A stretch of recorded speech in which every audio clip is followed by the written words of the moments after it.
So top most singers అందరూ కూడా 31st first full busy events తోటి.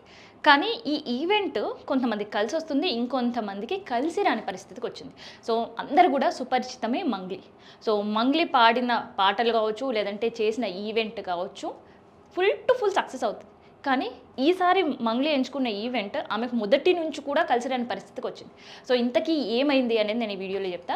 సో మనకందరూ కూడా తెలిసిందే, శుభమస్తు అంటూ న్యూ ఇయర్ ఈవెంట్ని అనంతపూర్లో ప్లాన్ చేయడం జరిగింది. సో ఈ ఈవెంట్ నిర్వాహకులు దాదాపు 2 నెలల ముందే మంగ్లీకి ఇన్ఫర్మేషన్ ఇవ్వడం అండ్ దాంతోపాటు ఆమె డేట్ తీసుకోవడం, తనకు అడ్వాన్స్ ఇవ్వడం, ఇవన్నీ కూడా పూర్తి చేశారు. సో ఈవెంట్లో లక్షలాది మంది పాల్గొనేటట్టు సినీ సెలబ్రిటీస్తో, సీరియల్ యాక్టర్స్తో అండ్ జబర్దస్త్ షో చేసే వాళ్ళతో కూడా గట్టిగా ప్రచారం కూడా చేయించారు. ప్రచారం మాత్రమే కాదు, టికెట్లు కూడా మంచి రేట్లకే అమ్ముకున్నారు.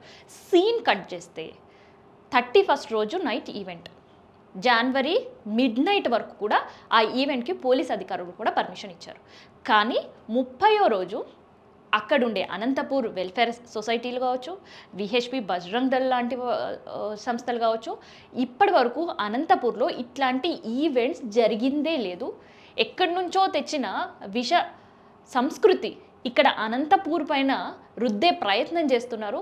ఈ ఈవెంట్ని ఎట్టి పరిస్థితుల్లో మేము అడ్డుకుంటాము అంటూ హెచ్చరికలు చేయడం అండ్ ఈవెంట్ ఉండే ప్లేస్కి రావడం, అక్కడ కూడా వాళ్ళు ధర్నా నిర్వహించడం, ప్రొటెస్ట్ చేయడం, ఈ నిర్వహించొద్దు, యువతని తప్పుదారి పట్టించొద్దు అండ్ న్యూ ఇయర్ వేడుకలు అంటే జనవరి 1 కాదు, మనం ఉగాది చేసుకోవాలి అంటూ ఎన్నో కూడా అక్కడ చెప్పిన పరిస్థితి.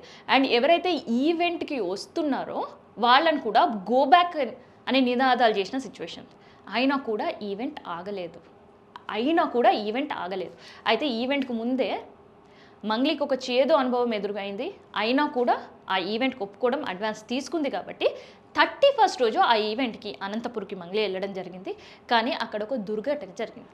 అయితే ఈవెంట్కి సంబంధించి ఈవెంట్ ప్రోగ్రామ్ అండ్ తర్వాత cracker show and food stalls, shopping, ఇవంతా కూడా ఈవెంట్ వాళ్ళు ప్లాన్ చేయడం జరిగింది.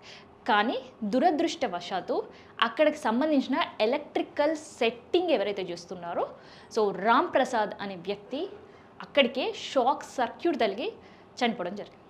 సో ఆ చనిపోయిన తర్వాత అక్కడ బంధువుల ఆందోళనలు అండ్ ఈవెంట్ నిర్వహించొద్దు అండ్ మాకు న్యాయం చేసే వరకు కూడా ఈవెంట్ని మేము అడ్డుకుంటామని చెప్పడం, అక్కడ పోలీసులు రంగప్రవేశం చేయడం, ఇదంతా కూడా అనంతపూర్లో జరిగింది నిన్న. సో ఇయర్ ఎండ్కి బాయ్ బాయ్ చెప్పడం ఏందో, కొత్త సంవత్సరానికి వెల్కమ్ చెప్పే ఈవెంట్ పక్కన పెడితే, సో ఆది నుంచి కూడా ఆటంకాలతో మంగ్లీ ఈవెంట్ అనేది మొదలైంది. అయితే ఎవరైతే రామ్ ప్రసాద్ చనిపోయారో సో వాళ్ళకి సంబంధించిన బంధువులు ఏం చెప్తున్నారో ఒకసారి విందాం. ఈవెంట్ సక్సెస్ కోసమే పొద్దున్న నుంచి పనిచేసిన పిల్లలు సార్. ఎల్ఈడీస్ పెట్టాం సార్, లవ్ స్క్రీన్స్ పెట్టారు ఇక్కడ. దానికోసం వైరింగ్ టచ్ చేసి వైర్ షాక్ కొట్టి చనిపోయినాడు సార్. ఎట్లా చనిపోయినాడు? 10 minutes బిఫోర్ వచ్చింటే బతికేవాడు సార్. ఎందుకు అట్లా అయిందంటే అంబులెన్స్ లేదు సార్ మేము పిచ్చుకెళ్ళడానికి. మా వెహికల్స్ కూడా బయట పెట్టించారు సార్. విత్-ఇన్ 10 minutes అంబులెన్స్, ఇంత ఈవెంట్ ఇన్ని క్రోర్స్ లో చేస్తున్నారు కదా, ఈవెంట్ ఇన్ని లక్షల మంది వస్తున్నారు కదా, అట్లీస్ట్ అంబులెన్స్ ఫైర్ ఇంజిన్ ఉండాలి కదా. అది పరిస్థితి. ఈవెంట్ చేయడానికి పర్మిషన్ తీసుకున్నారు. ఇక్కడ ఈవెంట్ చేయడానికి ఈవెంట్ మ్యారేజెస్ పర్మిషన్లు తీసుకున్నారు. ఎవరైతే పాప్ సింగర్స్ని పిలిపిస్తున్నారో, టాప్ సింగర్స్ని పిలిపిస్తున్నారో అండ్ యాక్టర్స్ని పిలిపిస్తున్నారో వాళ్ళకి సంబంధించిన అడ్వాన్స్లు ఇచ్చేసారు, పోలీసుల పర్మిషన్లు తీసుకున్నారు, ఎవ్రీథింగ్ చేశారు. కానీ అక్కడ ఫైర్ ఇంజన్ అనేది ఒక ఎమర్జెన్సీ ఉంటుంది, ఒక అంబులెన్స్ అనేది ఎమర్జెన్సీగా మనం ఏర్పాటు చేసుకోవాలనే విషయం మాత్రం పూర్తిగా మర్చిపోయినారు అనే కంటే కూడా వాళ్ళ నిర్లక్ష్యానికి ఇది ఒక నిదర్శనం.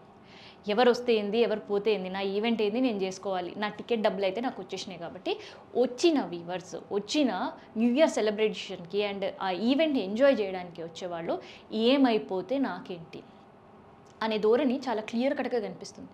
అయితే ఇంత దారుణం జరిగిన తర్వాత కూడా అక్కడ ఈవెంట్ జరగడం, మృతదేహం ఈవెంట్కి కొంచెం దూరంలో పెట్టుకొని ఆందోళనలు చేస్తున్న క్రమంలో కూడా అక్కడ ఈవెంట్ అనేది నిర్వహించడం జరిగింది.